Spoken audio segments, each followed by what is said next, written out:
while Diesel smirked with triumph.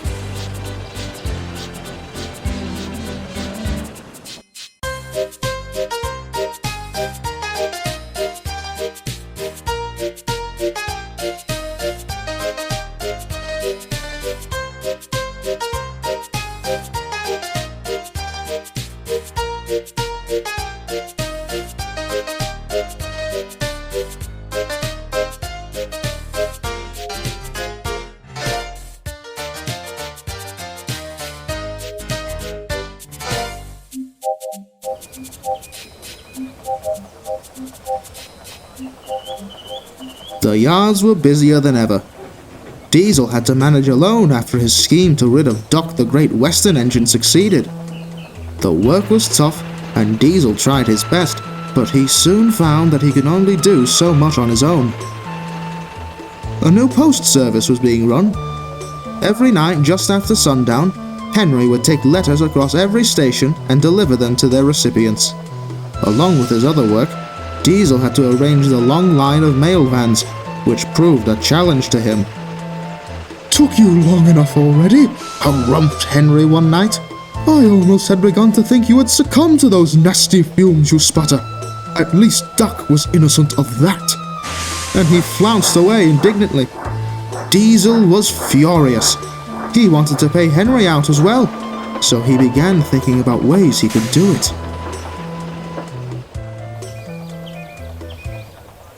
The other railway had ordered a shipment of building supplies, but they were diverted to arrive at Sodor's harbour. The railway entrusted the Fat Controller with delivering the materials back to them. Diesel could see the shipment being unloaded, as a sinister idea struck him. If I attach their order to Henry's train, he'll surely look a thief to the public. Diesel slimily snuck the supplies out of the siding and placed them at the end of the post train. Henry snorted off, none the wiser. The next morning, the Fat Controller received a call on the telephone. "Yes, you may send one of your engines to retrieve it. It's... Why, I'll be... That can't be right. Now, it's a misunderstanding, I assure you." The Fat Controller sighed. "I'll be there at once." When he arrived at the yards, the other railway shipment manager was shouting furiously at Henry. "You rotten crook! Do you know how much we paid for those supplies? You've no right to still be in steam, you—" "I beg your pardon," fumed Henry. "Silence!" boomed the Fat Controller. "Please, sir, explain why you're berating one of my engines. Whatever occurred with the materials is my responsibility, alone." "According to the harbour master," began the manager, "the shipment arrived in full, and the only engine to have taken a train from there since was this engine." The Fat Controller was surprised. He had no idea how the train could have disappeared. Before anyone could say another word, the ring of a bell loudly sounded, and Toby the tram engine shuffled up to the scene. "There's a gentleman here who wishes to speak with you, sir." "Ah, thank goodness. Our visitor is here," the manager cheered. "This man," he explained, "is a first-rate investigator from far away. He'll surely set this matter straight." The investigator eyed the scene. He was quite a disheveled-looking man, with unkempt hair and a rather old coat. He didn't exactly look first-rate at all. "Excuse me, sir. Hat, is it? That is how it's pronounced, right? You know, my wife's got a cousin in Jersey who's got that exact last name, but it's pronounced Hot. Who would have thunk?" The Fat Controller was surprised. "You've gotten it right, Inspector. I see you've met Toby." "Oh, Inspector, huh? I like the sound of that. Oh, yes, you've got a lovely tram here, sir. He's been showing me all the workings of your fine railway here. I'm not much of a train person myself. If I am to go anywhere near this case, I do, at the very least, need some sort of counsel." on specific matters. The Fat Controller stared. Are you trying to ask me something, Inspector? Well, I hate to be a bother, but if you could allow Toby here to help me out on this, it would aid me greatly. If you wouldn't mind, that is. Well, Toby, do you mind? Certainly not, sir, Toby said excitedly. I'll help in any way I can. Thank you, sir. You won't regret this, I promise. Toby and the inspector trundled off, while the Fat Controller, Henry, and the manager looked on in bewilderment. Diesel surveyed the situation from afar and felt relieved. If anyone can figure me out, it surely isn't this man. He doesn't even know how railways work. They soon came to the yards. The inspector was impressed. Well, I'll say, I've never seen so many trunks in one place before. We call them trucks, sir. The inspector chuckled. Oh, right, my bad. Suddenly, an idea flew into his head. The train of supplies was made by a bunch of trucks, right? What if we ask these guys if they know where their friends are? The inspector strolled up to some goods vans. Excuse me, fellas, I hate to intrude, but do you happen to be missing some friends of yours? The vans perked up. How did you know that? They asked. Well, I suppose you could say I'm something of an investigator. I figure things out for people, you see? You know, my niece lost her car keys the other day? Took her hours of searching before she asked me for help. Would you believe that she never thought to check her coat pocket? Funny how quickly people can write off what are sometimes the most obvious answers to things, huh? Could you be able to find the trucks for us? The vans pleaded. As long as you can give me some information about them, sure I can. Diesel felt a bump in his radiator. He might actually find the train soon. How can I make Henry look even guiltier than he already does? So Diesel made another plan. He found the stolen goods alongside the post vans and moved them to the main yards. In the siding Henry was sitting at before. Now they'll think he was always hiding them. Meanwhile, Toby and the inspector were talking with the big engines. Henry is the respectable sort, began Gordon. To think that he would steal something that's not his own as well. Disgraceful, he spluttered. Disgusting, interjected James. Despicable, finished Henry. Devious, even, added the inspector. Now, I'm not accusing Henry here of anything, but it does seem odd how the train just vanished after his mail run. No one could come up with an answer. The engines were all stumped. Unless, the inspector smirked, there was foul play involved.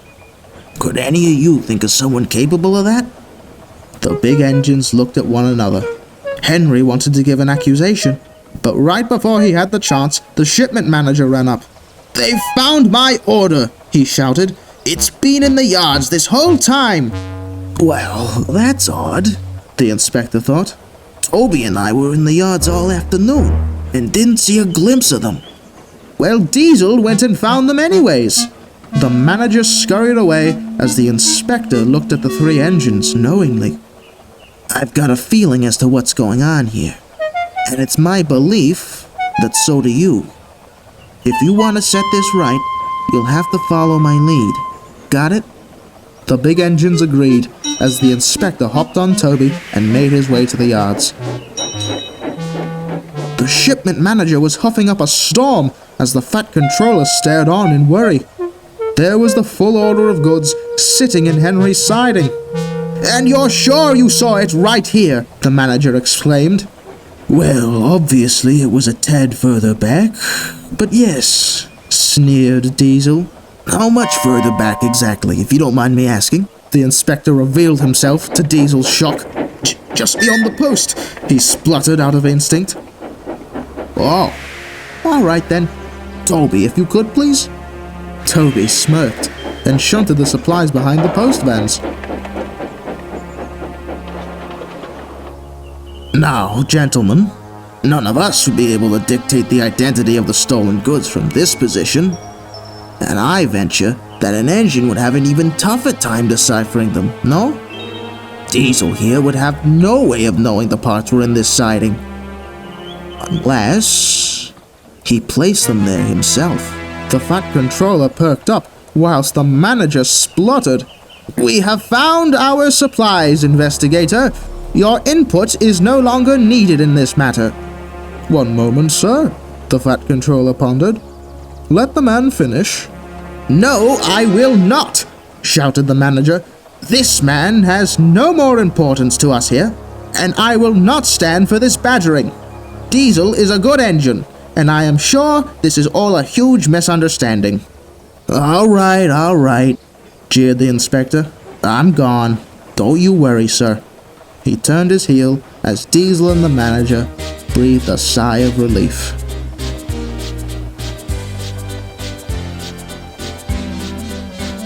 Oh, one last thing, sir, the inspector said as he swung round suddenly. The engine and manager jolted. "You just said Diesel here was a good engine, correct?" "I did, and I stand by that claim." "Now, if I were to prove you wrong on that, would you admit that Diesel is more than capable of committing this crime?" The manager was taken aback. "If such proof were to exist, then I suppose I would have to admit such a thing," he laughed. "Good." The inspector turned to Toby. "Bring him over now." "Yes, sir." Toby shunted a small goods van onto the scene. "This fine gentle van's name is... What'd you say your name was again, son?" "Rolly," said the van.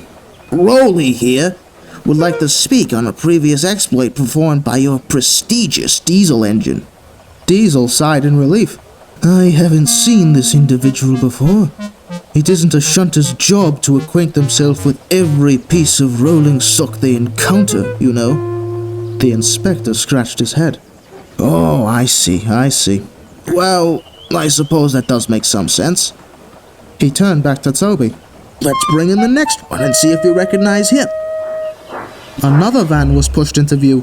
"This fella here's named Brant. Familiar with him?" A truck was then brought forward. The inspector clambered up to Toby's cab. "How about Tony? Does he ring any bells?" The inspector sounded Toby's bell to emphasize his point. At the noise, a barrage of engines suddenly came forward, each with a different piece of rolling stock in tow. All of them were to spread the word of Diesel's past schemes. He was horrified. "Well, fellas," smirked the inspector, "you want to tell them what you told me?" Diesel was on pins and needles. The inspector caught his breath. "A 1, a 2, a 1, 2, 3, 4. Trucks were waiting in the yard, using them for schemes. Oh, Doc told me and I'll tell you, gaily boasts the Diesel. All that all the pay dog out, cackling like a weasel. He told us lies, so now we shout, Doc goes the Diesel." The Fat Controller paused and turned to Diesel and the manager. "Good sir, I do believe there is one thing you have correct in all this. I do have something of your railway in my possession, and you will be glad to know that I am returning it to you, effective immediately."